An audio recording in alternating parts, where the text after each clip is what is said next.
میرے نبی کریم علیہ السلام نے ایک دن صحابہ سے پوچھا، بتاؤ بہترین عورت کون سی ہوتی ہے؟ کون ہوتی ہے؟ آکسفورڈ کی پڑھی ہوئی جی، پنجاب یونیورسٹی جس نے ایم فل کا مقالہ لکھا ہو، پی ایچ ڈی ہو جس نے پی ایچ ڈی کی ہو نمل یونیورسٹی سے، ایک کراچی یونیورسٹی کی ڈگری ہولڈر ہو کہ باہر سے MBBS کر کے آئی ہو، کون افضل ہوتی ہے؟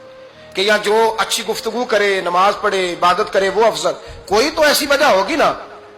صحابہ سے حضور نے سوال پوچھا تو صحابہ نے بھی مختلف جوابات دیے۔ کسی نے کہا حضور پنجگانہ نماز پڑھنے والی، اور میں بات تمہاری ٹھیک ہے پر تو میری مراد کو نہیں پہنچے۔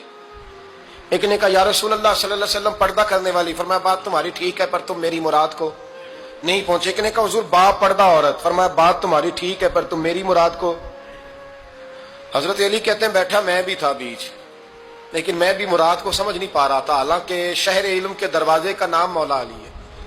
فرماتے ہیں اس وقت اللہ کی حکمت تھی کہ جواب کوئی اور دے، تو حضرت علی کہتے ہیں قد بھی میرا چھوٹا تھا، بیٹھا بھی میں پیچھے تھا، تو تھوڑی گردن اور جھکا کے نا تو میں نکل گیا اور فاطمہ کے حجرے میں پہنچ گیا۔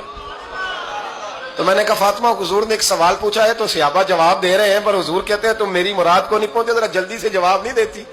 تو خاتون جنت ہنس پڑی، فرمانے لگی میں جواب دوں؟ آپ کو بھی کہا ہاں دیں جواب کا کیا؟